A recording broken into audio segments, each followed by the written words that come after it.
Ratnam deemed to be university Coimbatore 2026 கல்வியாண்டிற்கான மாணவர் சேர்க்கை நடைபெறுகிறது. தொடர்புக்கு 8448448909.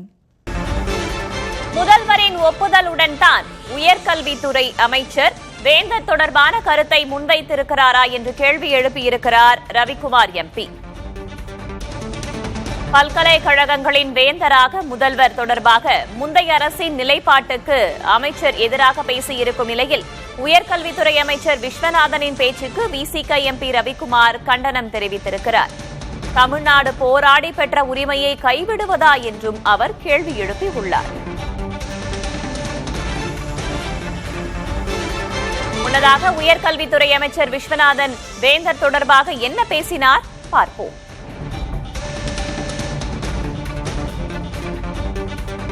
குறிப்பா கடந்த ஆட்சி காலத்துல முதலமைச்சரே வேந்தரா இருக்கணும் கல்லூரிகளுக்கு அப்படின்ற மாதிரியான பேச்சுக்கள்லாம் அதிகமா இருந்தது. அந்த நிலைப்பாட்டுல புதிய அரசு இருக்கா? ஏன்னா ஆளுநர் தான் வேந்தரா இருக்காரு எல்லா கல்லூரிகளுக்கும். அந்த நிலைப்பாட்டுல எதுவும் இதா இருக்க என்ன இல்ல?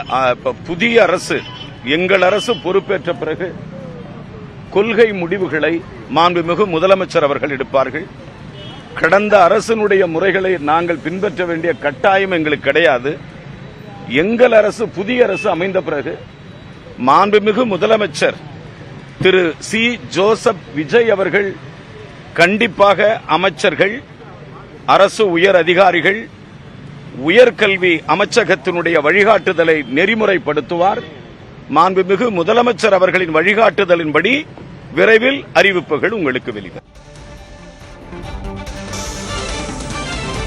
அமைச்சரின் பேச்சு உச்சநீதிமன்றத்தின் தீர்ப்பை அவமதிக்கும் விதமாக இருப்பதாக கண்டனம் தெரிவித்திருக்கிறார் ரவிக்குமார் எம்பி. உயர்கல்வித்துறை அமைச்சர் விஸ்வநாதனின் பேச்சுக்கு விசிக எம்பி ரவிக்குமார் கண்டனம் தெரிவித்துள்ளார். தமிழ்நாடு போராடி பெற்ற உரிமையை கைவிடுவதா என்றும் அவர் கேள்வி எழுப்பியுள்ளார்.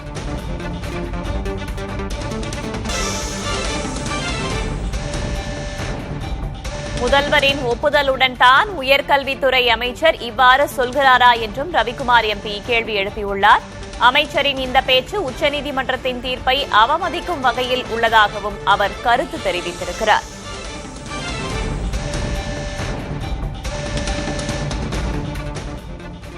தற்போது நம்முடைய இணைப்பில் விசிக எம்பி திரு ரவிக்குமார் இணைந்திருக்கிறார். சார் வணக்கம். வணக்கங்க. உயர்கல்வித்துறை அமைச்சருடைய பேச்சுக்கு நீங்க கண்டனம் தெரிவிச்சிருக்கீங்க, சில கேள்விகளையும் எழுப்பியிருக்கீங்க. உங்களுடைய கருத்து என்ன சார்?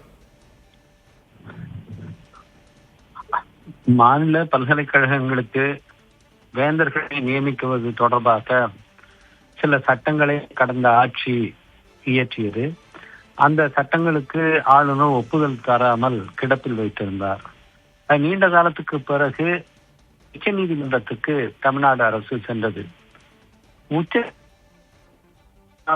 ஆராய்ந்து நீதிபதி வி.ஆர். மகாதேவன் உள்ளிட்ட அமர்வு ஒரு வரலாற்று சிறப்பு வாய்ந்த தீர்ப்பை அளித்தது.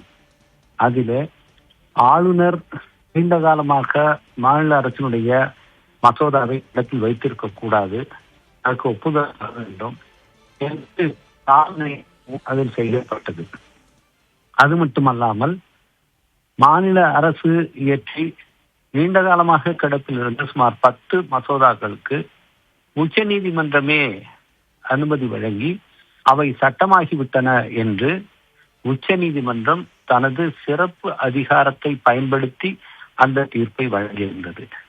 எனவே அதற்கு மேல் அதை சீராய்வு செய்ய முடியாது. இந்த நிலையில் மாநில முதலமைச்சரே வேந்தராக இருப்பதற்கு ஒப்புதல் அளிக்கும் அந்த மசோதாக்கள் சட்டங்களாகிவிட்டன.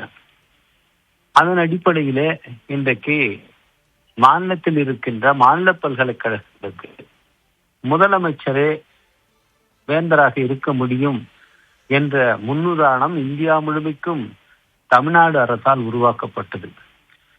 ஆனால் இன்றைய மாண்புமிகு உயர்கல்வித்துறை அமைச்சர் அவர்கள் இந்த வரலாற்றை அறியாமலோ அல்லது இந்த தீர்ப்பின் முக்கியத்துவத்தை புரியாமலோ இன்றைக்கு ஒரு கருத்தை வெளிப்படுத்தி இருக்கின்றார். அது மாண்புமிகு முதலமைச்சர் அவர்களுடைய ஒப்புதல் பெற்று வெளிப்படுத்தப்பட்டதா என்பது எனக்கு தெரியவில்லை. ஏனென்றால் காங்கிரஸ் கட்சியினுடைய தேசிய கொள்கை, அதனுடைய பார்வை என்பது மாநில அரசுகளுடைய அதிகாரம் தொடர்பாக வேறுபட்டது. அது ஏறத்தாழ பாஜக அரசுக்கு இயல்பாகத்தான் இருக்கும். அவர்கள் ஆட்சி காலத்திலும் இப்படி மாநில உரிமைகள் என்பது மறுக்கப்பட்ட வரலாறு நமக்கு தெரியும். எனவே இந்த நிலையில் முதலமைச்சருடைய ஒப்புதல் பெற்று இந்த கருத்து சொல்லப்பட்டதா அல்லது ஒப்புதல் பெறாமலே கூறப்பட்டதா என்பது எனக்கு தெரியவில்லை. அதைத்தான் நான் எழுப்பியிருக்கின்றேன். இது ஒரு முக்கியத்துவம் வாய்ந்த பிரச்சனை. இதிலே இப்படி ஒரு மாறுபட்ட நிலைப்பாட்டை உயர்கல்வித்துறை அமைச்சர் எடுப்பது சரியானதாக இருக்காது. அதைத்தான் நான் சுட்டிக்காட்டியிருக்கின்றேன். இணைப்பில் வந்து விளக்கியமைக்கு நன்றி திரு Ravikumar. Rathnam deemed to be university Coimbatore 2026 கல்வியாண்டிற்கான மாணவர் சேர்க்கை நடைபெறுகிறது. தொடர்புக்கு 8448448909.